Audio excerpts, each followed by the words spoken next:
Hello প্রিয় বান্ধবীরা, তো আপনারা প্রচুর রকমের নিশ্চয়ই ভিডিও এর মধ্যে দেখে ফেলেছেন যে কিভাবে মটরশুঁটি সংরক্ষণ করে রাখবেন সারা বছরের জন্য।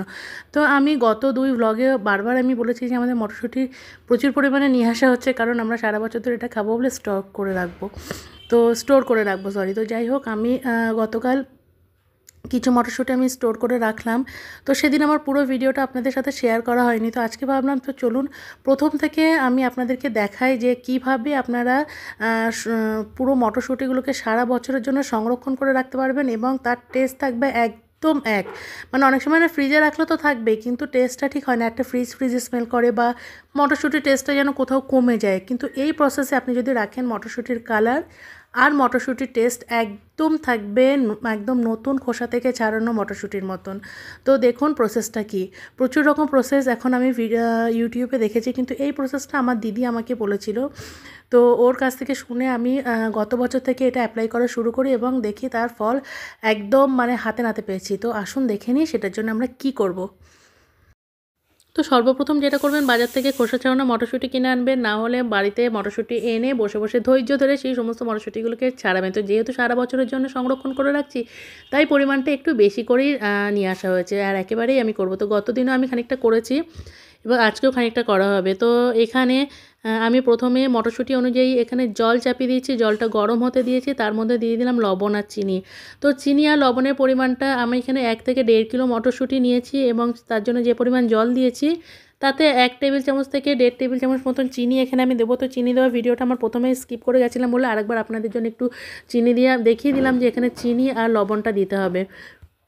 লবণ দেওয়ার ফলে যেটা হবে, যেহেতু ফ্রিজ থেকে বের করার পর রান্না করার সময় আমাদের অনেক সময় হয় যে লবণটা ঠিক যেন মটরশুঁটির মধ্যে ঢুকছে না, সেই জন্য লবণটা আমি এই পর্যায়ে দিচ্ছি। আর চিনিটা দেওয়ার কারণ হচ্ছে চিনির কালারটাকে এত সুন্দর রাখবে, আপনাকে কি বলবো। এই দেখুন মটরশুঁটির কালারটা এখন যেমন হয়ে আছে, এরপরে দেখবেন মটরশুঁটিটা যখন চিনি জলে ফুটে ওটা বেরোবে, তারপর দেখবেন ওর কালারটা এত গ্ল্যামারাস হয়ে যাবে।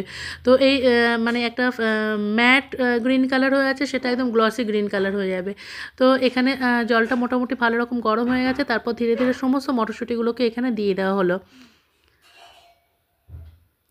আমি অনেক পর্যায়ে অনেক রকমভাবে আমি মটরশুঁটি সংরক্ষণ করে রেখে দেখেছি, কিছুদিন পর কিন্তু আর খাওয়া যায় না এবং রঙটাও ফেড হয়ে যায়, মটরশুঁটিগুলো যেমন কেমন চুপসিয়ে যায়। কিন্তু এইভাবে আমি গত বছর থেকে রাখা শুরু করেছি এবং রাখার পরে দেখেছি যে মটরশুঁটিটা আমি সারা বছর ইউজ করতে পেরেছি।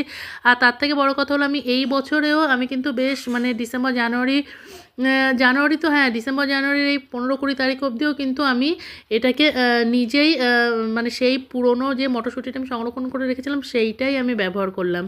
তো কোনো রকম কোনো স্বাদের এতটুকুও চেঞ্জেস আসেনি। তো অনেকে অনেক রকমভাবে রাখেন, আপনারা এইভাবে একবার রেখে দেখবেন। তো এখানে আমি পাত্রটা ঢাকা দিয়ে দিলাম এবং সমস্ত মটরশুঁটি দেখুন একদম ফুটে উঠলো।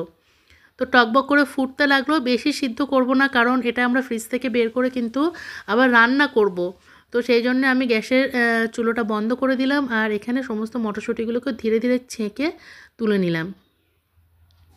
তো সমস্ত মটরশুঁটিগুলোকে আমি একদম গরম জল থেকে সাথে সাথে আলাদা করে নিলাম। একদম বেশিক্ষণ রাখবেন না, খেয়াল রাখবেন মটরশুঁটি যেন একদম সিদ্ধ বয়েল না হয়ে যায়, জাস্ট ফুটে উঠবে, একটা বলক দিয়ে উঠবে, তারপর এটাকে নামিয়ে নেবেন। এবং অন্যদিকে আপনি রেডি করে রাখবেন বরফ জল মানে আমি বলতে চাইছি যে একদম জলের মধ্যে বরফ, মানে কোনো ফ্রিজে ঠান্ডা জল টল না, একদম বরফ যেটাকে হয় সেই বরফ জল দিয়ে আপনি একটা পাত্রে জল রেখে দেবেন এবং তার মধ্যে ধীরে ধীরে এই মটরশুঁটিগুলোকে দিয়ে দেবেন। তার কারণ হচ্ছে ঠান্ডা জল দিলে কী হয় যে ঠান্ডা হয় মটরশুঁটিটা, কিন্তু বরফ জল দিলে যেটা হয় সেটা হচ্ছে একদম মানে শক পেয়ে মটরশুঁটিগুলোকে একদম কিছু সেকেন্ডের মধ্যে চুপসে যায়।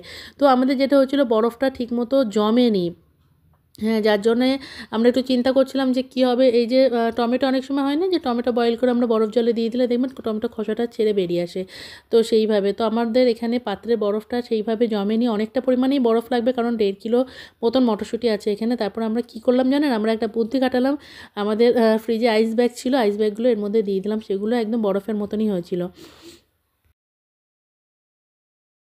আর যেহেতু ফুটন্ত জল থেকে একদম এগুলোকে তুলে নেওয়া হয়, তার জন্যে কিন্তু সাথে সাথে বরফগুলো গলে যায় এবং এটা একদম ঠান্ডা লেগে দেখুন একদম মানে সে একটু হালকা চিমসে গিয়েছে। তো এটাকে আপনি ডিপ ফ্রিজে রাখবেন, তখন দেখবেন তারপর রান্না করার পরে দেখবেন যে একদম ঠিক আগের মটরশুঁটির আকারে ধারণ করবে। তো এখানে আমি আইস ব্যাগগুলো দিয়ে রেখে দিলাম।